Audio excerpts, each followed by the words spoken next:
Hi, I'm Darren with Valley Implement, and we're going to talk about the greasing and oiling system on a New Holland 340 Plus Baler today.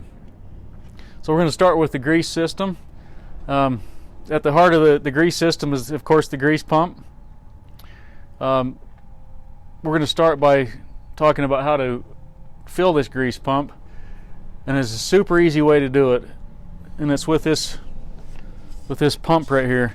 Basically, you take this lid off, you insert a tube of grease and put it up on here. Take this cap off, put it up here, and you can install a tube of grease about that quick. 3 or 4 tubes of grease, you're full, and off you go.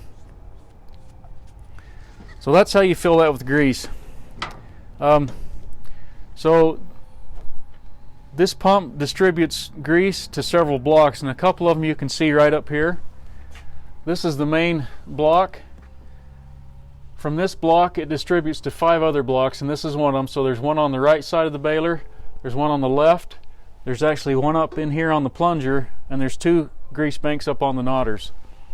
So this distributes grease according to where you have it set in the monitor. You can set it on low, medium, or high. Never set it on low. Either run it on, it's actually normal or high, but never run on low. That at different intervals will supply grease to all these different points on the baler. Should this lube system break down, each one of these lube banks has a grease circ on it that you can manually grease this with a grease gun should there's something happen to this. So a couple of things that happens with this is this pumps. There's a sensor up on here. This sensor lets the system know that the greaser's working properly. If it isn't, on the monitor you'll get a warning. It says grease system warning. When that comes up, you know that you've got an issue with the greaser. And at that point it's time to get out and check it out and see what's going on. So usually there's 2 different things that can happen with the greaser. One is that you have a plug somewhere, and when you have a plug, it basically shuts the system down, and generally you'll get grease coming out right here, and this is a relief valve. So if this relief valve, if the pressure gets high enough that it opens this relief valve, you'll get grease that'll come out here and run out of that relief valve. That's telling you that you've got a plug in the system somewhere. At that point, you have to go around and try and identify places where you can see that the grease hasn't been getting. Generally, you're going to find that's where your plug is, and then you're going to have to do whatever's necessary to remove the plug and let the system be operational again. The other issue that happens is this pump runs out of grease. You'll get a grease warning in the cab. It could be as simple as just replenishing the grease in this reservoir. The third issue that comes up with these is a line will break. Somewhere on the system there's lines running all over. If a line breaks, there's no warning. If the line breaks here, the grease is just going to run out on the ground, and if you're not paying attention and observing that, you won't get a warning in the cab. You'll have a spot that isn't getting grease. So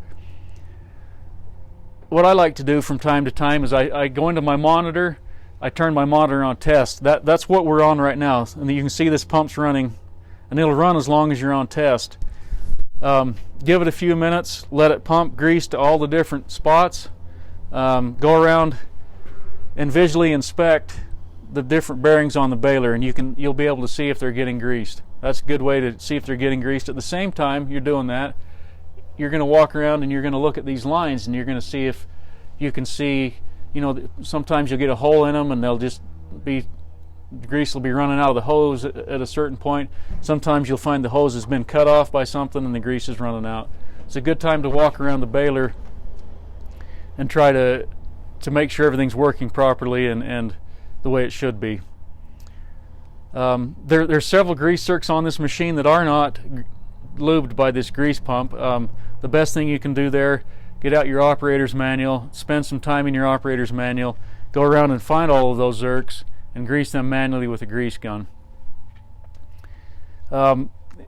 If we walk around the other side of the baler, we've got an oiler.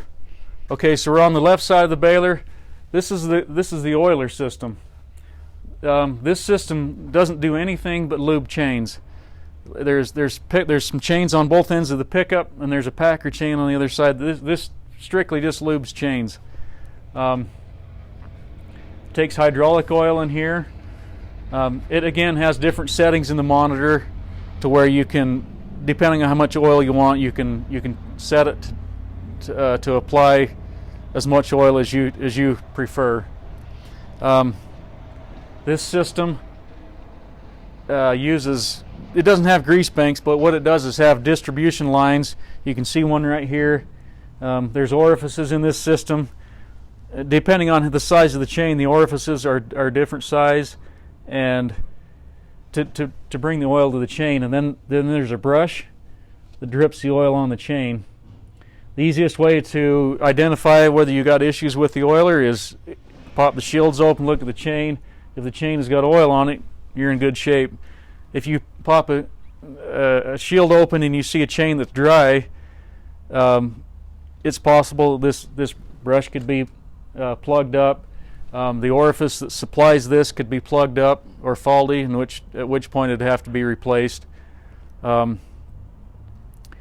that's the chain oiling system, also controlled through the monitor, and that's how that works.